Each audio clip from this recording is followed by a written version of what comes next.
وزیر اعظم نریندر مودی کا آج سے 3 روزہ گجرات دورہ۔ آج شام وزیر اعظم مودی گاندھی نگر کے اسکولوں میں کمانڈ اینڈ کنٹرول سینٹر کا کریں گے دورہ۔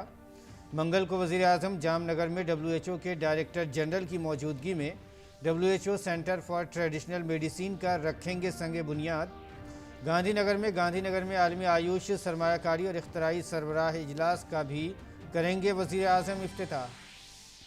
ماریشس کے وزیر اعظم پروند کمار جگن ناتھ 8 روزہ بھارت کے دورے پر ممبئی پہنچے۔ وزیر اعظم جگن ناتھ کے ساتھ ایک اعلیٰ سطحی وفد بھی پہنچا۔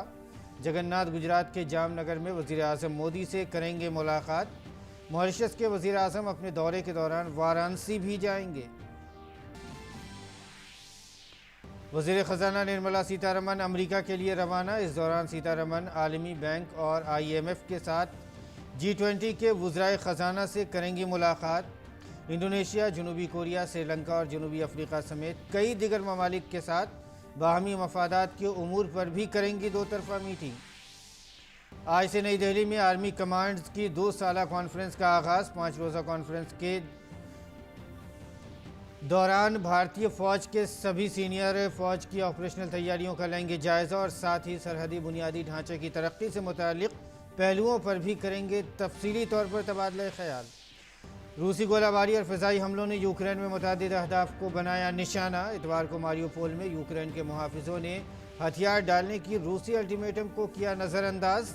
یوکرین نے G7 اور IMF سے $50 بلین امریکی ڈالر کا کیا مطالبہ۔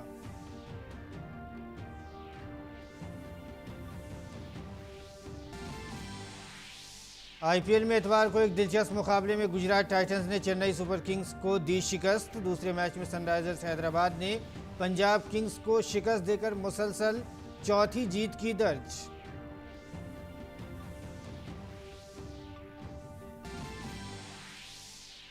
FA کپ کے سیمی فائنل میں کرسٹل پیلس کو 2-0 سے شکست دے کر فائنل میں جگہ بنائی۔ تھامس ٹوچل کی ٹیم کا فائنل میں لیورپول سے ہوگا مقابلہ۔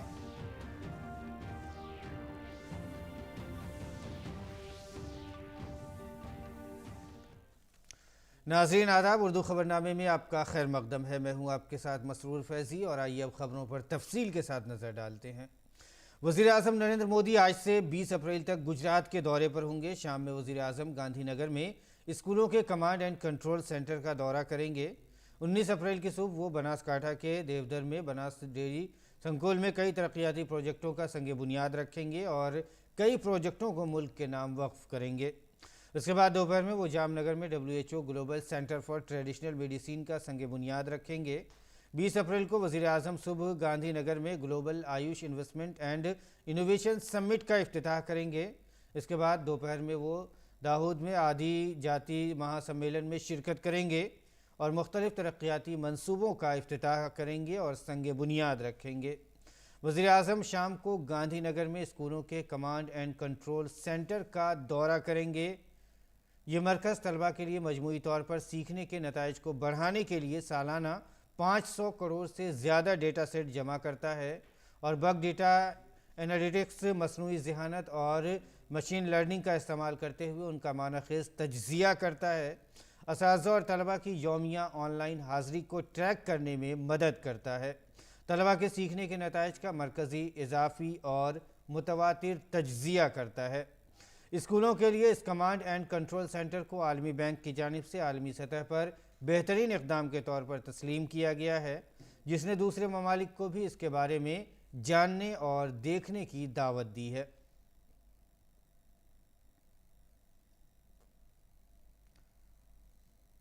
وزیر اعظم 19 اپریل کی صبح بناسکانٹھا ضلع کے دیودر میں ایک نیا ڈیری کمپلیکس اور آلو پروسیسنگ پلانٹ قوم کے نام وقف کریں گے، جو 600 کروڑ روپے سے زیادہ کی لاگت سے بنایا گیا ہے۔ نیا ڈیری کمپلیکس ایک گرین فیلڈ پروجیکٹ ہے۔ یہ روزانہ تقریباً 30 لاکھ لیٹر دودھ کو پروسیس کرے گا۔ یہاں سے روزانہ تقریباً 80 ٹن مکھن، 1 lakh litre ice cream, 20 ton کھویا اور 6 ٹن چاکلیٹ تیار کیا جائے گا۔ آلو پروسیسنگ پلانٹ مختلف قسم کے پروسیس شدہ آلو مصنوعات جیسے کہ French fries, potato chips, aloo tikki, patties وغیرہ تیار کرے گا، جو کئی دوسرے ممالک کو برآمد کی جائیں گی۔ یہ پلانٹ مقامی کسانوں کو بااختیار بنائیں گے اور خطے میں دیہی معیشت کو فروغ دیں گے۔ وزیر اعظم بناس کمیونٹی ریڈیو اسٹیشن کو بھی قوم کے نام وقف کریں گے۔ یہ کمیونٹی ریڈیو اسٹیشن کسانوں کو زراعت اور مویشی پروری سے متعلق اہم سائنسی معلومات فراہم کرنے کے لیے قائم کیا گیا ہے۔ امید ہے کہ یہ ریڈیو اسٹیشن تقریباً 1700 گاؤں کے 5 لاکھ سے زیادہ کسانوں سے جڑے گا۔ وزیر اعظم پالنپور میں بناس ڈیری پلانٹ میں پنیر کی مصنوعات اور دہی پاؤڈر کی تیاری کے لیے توسیع شدہ سہولیات قوم کو وقف کریں گے۔ اس کے علاوہ وزیر اعظم گجرات کے داما میں نامیاتی کھاد اور بایو گیس پلانٹ کو قوم کے نام وقف کریں گے۔ وزیر اعظم کھیمانہ، رتن پورہ، بھیلڈی اور رادھن پورہ اور تھاور میں قائم کیے جانے والے 100 ٹن کے 4 گوبر گیس پلانٹوں کا بھی سنگ بنیاد رکھیں گے۔ وزیر اعظم 19 اپریل کو دوپہر Jamnagar WHO global centre for traditional medicine کا سنگ بنیاد رکھیں گے اور GCTM کا سنگ بنیاد رکھیں گے۔ اس کے دوران ماریشس کے وزیر اعظم پروین کمار جگناتھ اور عالمی ادارہ صحت کے ڈائریکٹر جنرل ٹیڈروس گیبریسس بھی موجود ہوں گے۔ GCTM دنیا بھر میں روایتی ادویات کا پہلا اور واحد عالمی مرکز ہوگا۔ یہ عالمی فلاح و بہبود کے ایک بین الاقوامی مرکز کے طور پر ابھرے گا۔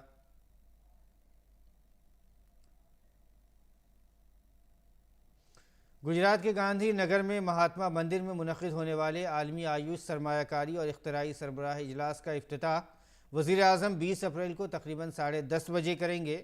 اس موقع پر ماریشس کے وزیر اعظم اور DG WHO بھی اس موقع پر موجود ہوں گے۔ 3 روزہ سربراہ اجلاس میں تقریباً 90 ممتاز مقررین اور 100 نمائش کنندگان کی موجودگی کے ساتھ 5 مکمل اجلاس، 8 گول میز کانفرنسیں، 6 ورکشاپس اور 2 سیمینار ہوں گے۔ سربراہ اجلاس سرمایہ کاری کے امکانات کو اجاگر کرنے میں مدد کرے گا اور جدت طرازی، تحقیق و ترقی، اسٹارٹ اپ ایکو سسٹم اور فلاح و بہبود کی صنعت کو فروغ دے گا۔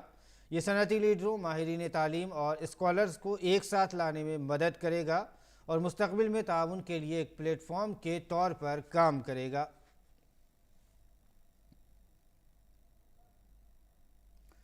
وزیر اعظم 20 اپریل کو دوپہر میں داہود میں آدی جاتی مہا سمیلن یعنی قبائلی کانفرنس میں شرکت کریں گے، جہاں وہ تقریباً 22,000 کروڑ روپے کے مختلف ترقیاتی پروجیکٹوں کا افتتاح اور سنگ بنیاد رکھیں گے۔ کانفرنس میں 2 لاکھ سے زائد افراد کی شرکت متوقع ہے۔ وزیر اعظم 1400 کروڑ روپے سے زیادہ کے پروجیکٹوں کا افتتاح کریں گے۔ وہ داہود ضلع جنوبی خطہ علاقائی واٹر سپلائی منصوبے کا افتتاح کریں گے، جو نرمدا ندی کے طاس پر تقریباً 840 کروڑ روپے کی لاگت سے تعمیر کیا گیا ہے۔ یہ داہود ضلع اور دیوگڑھ بریا شہر کے تقریباً 280 گاؤں کی پانی کی فراہمی کی ضروریات کو پورا کرے گا۔ وزیر اعظم تقریباً 335 کروڑ روپے کے داہود اسمارٹ سٹی کے 5 پروجیکٹوں کا بھی افتتاح کریں گے۔ ان منصوبوں میں integrated command and control centre ICC کی عمارت، طوفان کے پانی کی نکاسی کا نظام، سیوریج کے کام، ٹھوس کچرا بندوبست نظام اور بارش کے پانی کو ذخیرہ کرنے کا نظام بھی شامل ہے۔ پردھان منتری آواس یوجنا کے تحت پنچ محل اور داہود اضلاع کے 10,000 قبائلیوں کو 120 کروڑ روپے کا فائدہ دیا جائے گا۔ وزیر اعظم 66 kV گھوڑیا سب اسٹیشن، پنچایت ہاؤس، آنگن واڑی اور دیگر کا بھی افتتاح کریں گے۔ وزیر اعظم داہود میں پروڈکشن یونٹ میں 9000 HP الیکٹرک لوکو موٹیو کی تعمیر کا سنگ بنیاد بھی رکھیں گے۔ اس پروجیکٹ کی لاگت تقریباً 20,000 کروڑ روپے ہے۔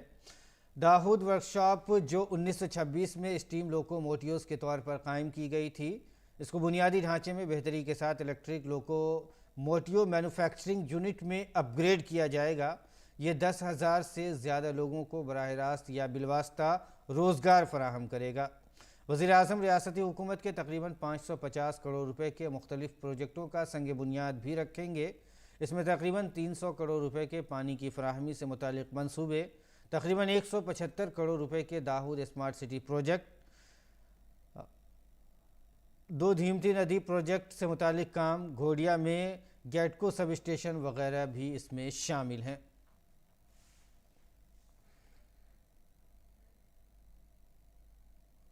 اور ناظرین آگے بڑھتے ہیں بلیٹن میں۔ ماریشس کے وزیر اعظم پروین کمار جگناتھ اپنی اہلیہ کویتا جگناتھ اور ایک اعلیٰ سطحی وفد کے ساتھ وزیر اعظم نریندر مودی کی دعوت پر 17 سے 24 اپریل تک بھارت کا دورہ کریں گے۔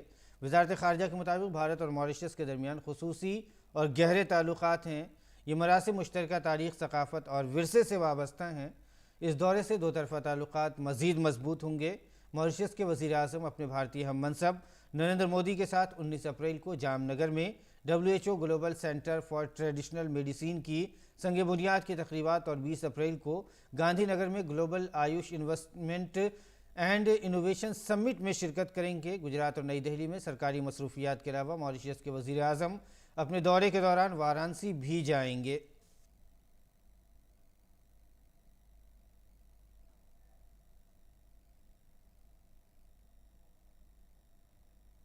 وزیر خزانہ نرملا سیتا رمن اتوار کو عالمی بینک اور IMF کے سالانہ اجلاسوں کے ساتھ ساتھ G20 ممالک کے وزرائے خزانہ اور مرکزی بینک کے گورنروں کی میٹنگ میں شرکت کریں گے۔ امریکہ کے لیے روانہ ہو گئی ہیں اور وزارت خزانہ نے اس حوالے سے ایک بیان جاری کرتے ہوئے کہا ہے کہ امریکہ کے اپنے سرکاری دورے کے دوران وزیر خزانہ سیتا رمن انڈونیشیا، جنوبی کوریا، سری لنکا اور جنوبی افریقہ سمیت کئی ممالک کے ساتھ دو طرفہ میٹنگوں میں حصہ لیں گی۔ وزارت خزانہ کے ایک بیان کے مطابق وہ سیمی کنڈکٹرز، توانائی اور حکومت ہند کے دیگر ترجیحی شعبوں کے CEOs کے ساتھ میٹنگ میں شرکت کریں گی۔ وزیر خزانہ نرملا سیتا رمن عالمی بینک کے صدر ڈیوڈ مالپاس سے بھی ملاقات کریں گی۔ اپنے دورے کے دوران وزیر خزانہ IMF کے مینیجنگ ڈائریکٹرز کے زیر اہتمام منی ایٹ کراس روڈ کے موضوع پر ایک اعلیٰ سطحی پینل ڈسکشن میں بھی شرکت کریں گی۔ ورلڈ بینک، IMF، G20 اور فنانشل ایکشن ٹاسک فورس کے ساتھ سرکاری میٹنگوں کے علاوہ وزیر خزانہ نرملا سیتا رمن اٹلانٹک کونسل میں ایک تقریب میں بھی شرکت کریں گی جو واشنگٹن DC میں واقع ایک اہم تھنک ٹینک ہے۔ وہ اسٹینفورڈ یونیورسٹی کے طلباء اور فیکلٹی سربراہان سے بھی بات چیت کریں گی۔ قابل ذکر ہے کہ دنیا کی بڑی معیشتوں میں بھارت کو سب سے زیادہ شرح ترقی درج کرنے کی امید ہے۔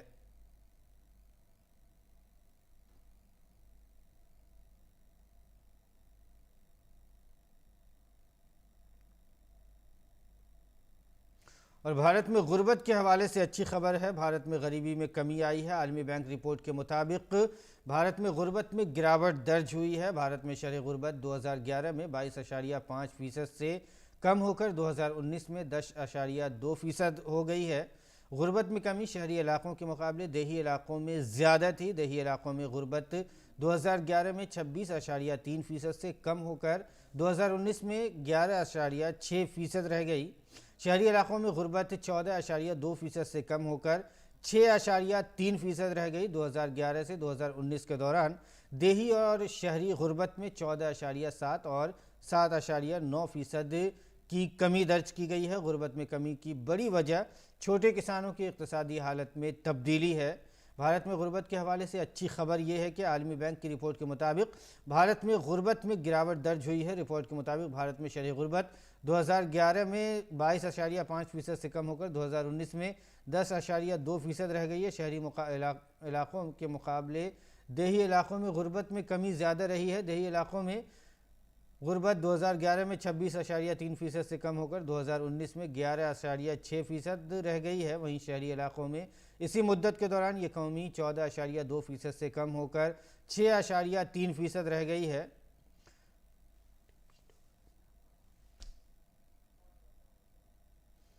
2011 سے 2019 کے دوران دیہی اور شہری غربت میں 14.7 اور 7.9% پوائنٹس کی کمی آئی ہے۔ رپورٹ کے مطابق دیہی علاقوں میں غربت میں بہتری آنے کی سب سے بڑی وجہ یہ ہے کہ چھوٹی جوت والے کاشتکاروں کے اقتصادی حالات میں تبدیلی آئی ہے۔ تحقیق کے مطابق چھوٹی جوت والے کسانوں نے اپنی آمدنی میں پہلے کے مقابلے بہتر اضافہ محسوس کیا ہے۔ 2013 اور 2019 کے درمیان سب سے چھوٹی جوت والے کسانوں نے سالانہ 10% اضافہ ہوا ہے، جبکہ سب سے زیادہ جوت والے کسانوں میں 2% کا اضافہ درج کیا گیا ہے۔ فوج کے اعلیٰ کمانڈروں کی 5 روزہ کانفرنس آج سے دارالحکومت نئی دہلی میں شروع ہوگی۔ فوجی کمانڈروں کی یہ کانفرنس سال میں 2 بار اپریل اور اکتوبر میں ہوتی ہے۔ کانفرنس میں بھارتی فوج کے لیے وسیع تر سطح پر مشاورت اور اہم پالیسیوں کو حتمی شکل دی جاتی ہے۔ کانفرنس میں بھارتی فوج کے سینئر افسران سرحد کی صورتحال، لاحق خطرات سے نمٹنے کے لیے تیاریوں اور صلاحیتوں کو مزید تقویت دینے کے لیے تبادلہ خیال کریں گے۔ بات چیت کے دوران سرحدی علاقوں میں بنیادی ڈھانچے کی ترقی، سودیشی کے توسط سے جدید کاری اور جدید ترین ٹیکنالوجی کا استعمال اور روس اور یوکرین کے جنگ کے اثرات اہم مسائل ہوں گے۔ سینئر کمانڈر علاقائی کمان سے متعلق مختلف امور کے لیے علاوہ work reforms, finance management, electric گاڑیوں کے استعمال اور فوج کی ڈیجیٹلائزیشن پر بھی غور و خوض کریں گے۔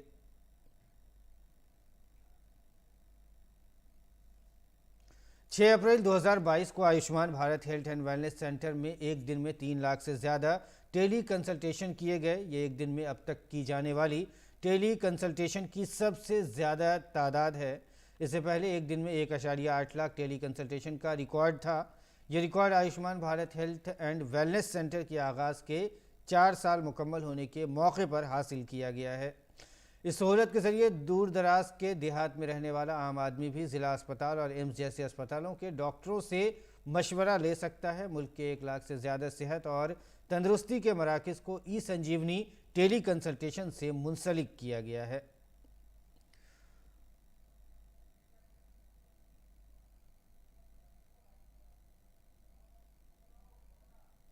اور اگلی خبر پہ آئیے نظر ڈالتے ہیں۔ گجرات اور مہاراشٹر میں اومیکرون کے XE ویریئنٹ کی اطلاع کے بعد دہلی NCR میں کورونا انفیکشن کے معاملات میں اضافہ دیکھا جا رہا ہے۔ اتوار کو دہلی میں کورونا کے 517 معاملے سامنے آئے ہیں، جبکہ ہفتے کے مقابلے میں 56 یہ تعداد جو ہے زیادہ ہے۔ تاہم شرح انفیکشن 5.33% سے کم ہو کر 4.21% پر آ گئی ہے۔ گزشتہ 24 گھنٹوں میں کورونا سے کسی بھی مریض کی موت نہیں ہوئی ہے، جبکہ 261 مریض صحت یاب ہو چکے ہیں۔ 24 گھنٹوں میں 12,270 نمونوں کی جانچ کی گئی ہے۔ ایکٹیو مریضوں کی تعداد بڑھ کر 1,518 ہو گئی ہے۔ ان میں سے 37 مریض اسپتال میں داخل ہیں، جبکہ 10 مریض آکسیجن سپورٹ پر ہیں۔ 964 مریض گھروں میں آئسولیشن میں ہیں۔ کنٹینمنٹ زون کی تعداد کم ہو کر 635 ہو گئی ہے۔ 18 سال سے زیادہ عمر کے لوگوں میں پرائیویٹ اسپتالوں میں احتیاطی خوراک لینے کا رجحان بڑھ رہا ہے۔ اس کی وجہ سے ہفتے کو دارالحکومت کے نجی اسپتالوں میں 5,285 لوگوں نے احتیاطی خوراک لی ہیں۔ یہ ان لوگوں کی اب تک کی سب سے بڑی تعداد ہے جنہیں ایک دن میں احتیاطی خوراک ملی ہے۔ یہ تعداد جمعے کے مقابلے 912 سے زیادہ تھی۔ اس سے ایک دن پہلے 4,373 لوگوں کو احتیاطی خوراک ملی تھی۔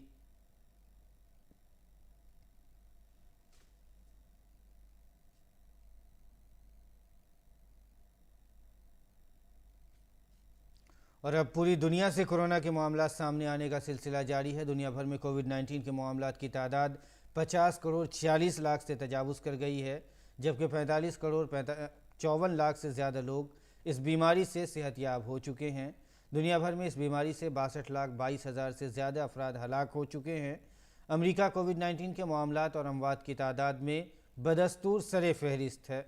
ملک میں اس مرض کے 8 کروڑ 23 لاکھ سے زائد معاملے سامنے آ چکے ہیں، جبکہ اس سے تقریباً 10 لاکھ افراد کی موت ہو چکی ہے۔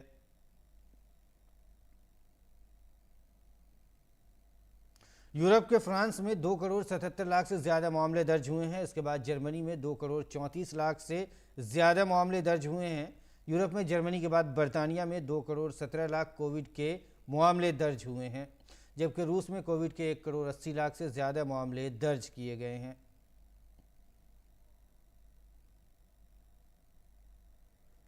ایک ہفتہ طویل لاک ڈاؤن کے آغاز کے بعد پہلی بار چین کے شہر شنگھائی میں کووڈ سے موت کی اطلاع ملی ہے۔ حکام نے بتایا ہے کہ 3 مریضوں کی حالت تشویشناک ہونے پر انہیں اسپتال میں داخل کرایا گیا، تاہم ان کی جان نہیں بچائی جا سکی۔ چین اس وقت کووڈ کے خطرناک لہر سے نبرد آزما ہے۔ شنگھائی میں کووڈ کی جانچ کی تعداد میں اضافہ کیا گیا ہے۔ حالیہ ہفتوں میں شہر میں کووڈ کے روزانہ 20,000 سے زیادہ کیسز درج ہو رہے ہیں، جن میں سے زیادہ تر ایسے مریض ہیں جن میں علامت نہیں ہے۔ زیجیانگ صوبے میں 4,000 نرسوں پر مشتمل ایک ٹیم مارچ کے آخر سے روزانہ شنگھائی سے آ رہی ہیں۔ اس کے ساتھ ہی شہر میں کئی عارضی لیب بھی قائم کیے گئے ہیں اور کئی لیبز تیزی سے قائم بھی کیے جا رہے ہیں۔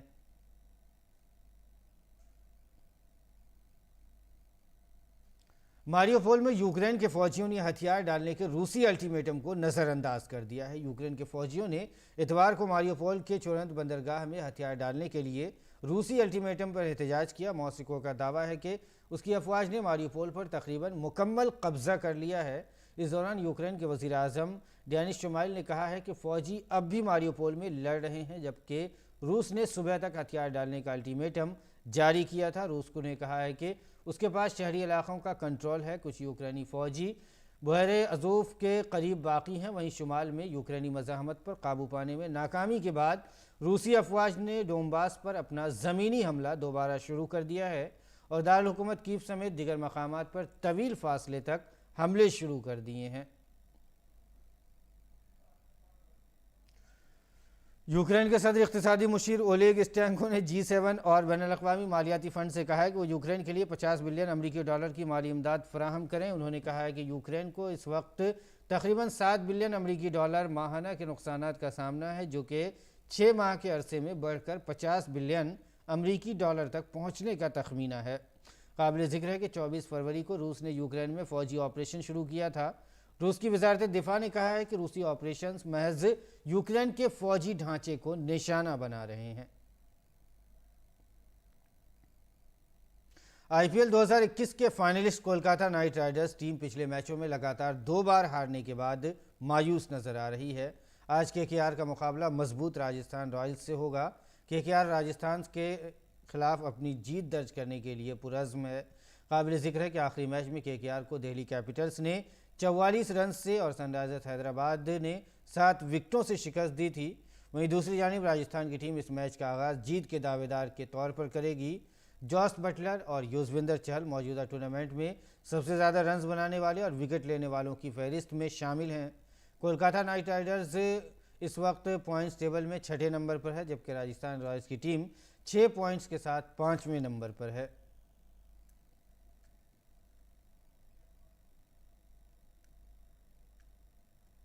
گزشتہ روز کھیلے گئے مقابلے میں گجرات ٹائٹنز نے سنسنی خیز مقابلے میں چنئی سپر کنگز کو 3 وکٹوں سے شکست دے دی۔ چنئی سپر کنگز نے پہلے بیٹنگ کرتے ہوئے مقررہ 20 اوور میں 5 وکٹ کے نقصان پر 169 رن بنائے۔ جواب میں گجرات ٹائٹنز نے 7 وکٹ کے نقصان پر 170 رن بنا کر میچ جیت لیا۔ گجرات کے لیے کلر ملر کے نام سے مشہور ڈیوڈ ملر نے طوفانی اننگز کھیلی اور ایک سرے سے شاندار بلے بازی کرتے ہوئے میچ جتانے میں اہم رول نبھایا۔ ملر 51 گیندوں پر 8 چوکوں اور 6 چھکوں کی مدد سے 94 رن بنا کر ناٹ آؤٹ رہے۔ یہ سابق IPL چیمپئن چنئی کی اس سیزن میں 6 میچوں میں 5ویں شکست ہے۔ وہیں دوسری جانب گجرات 5 میچ جیت کر پوائنٹس ٹیبل میں سر فہرست ہے۔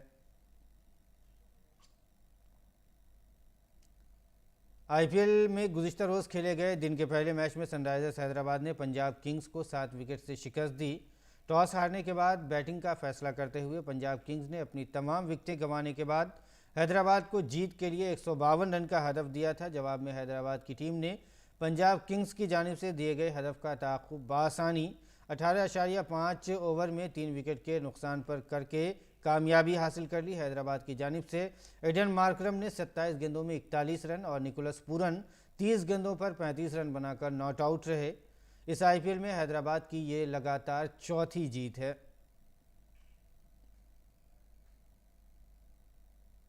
بھارتی نوجوان تیراک ویدانت مادھون نے ہفتے کو ڈینش اوپن تیراکی مقابلے میں مردوں کے 800 میٹر فری اسٹائل مقابلے میں طلائی تمغہ جیتا ہے۔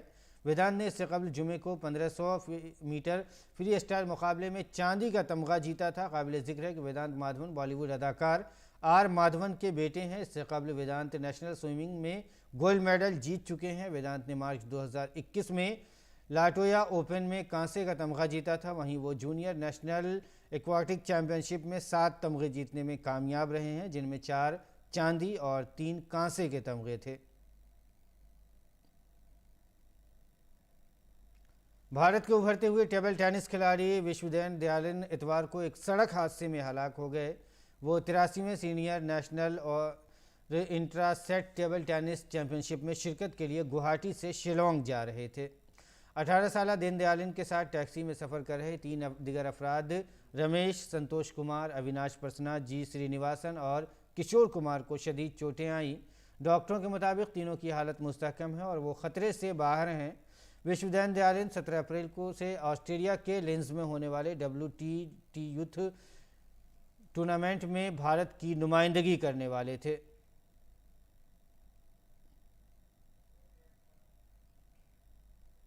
مرکزی وزیر قانون کرن رجیجو نے دین دیالن کے انتقال پر تعزیت کا اظہار کیا ہے۔ رجیجو نے ٹویٹ کیا، یہ جان کر بہت افسوس ہوا ہے کہ تمل ناڈو کے ایک نوجوان ٹیبل ٹینس کھلاڑی دین دیالن وشو کی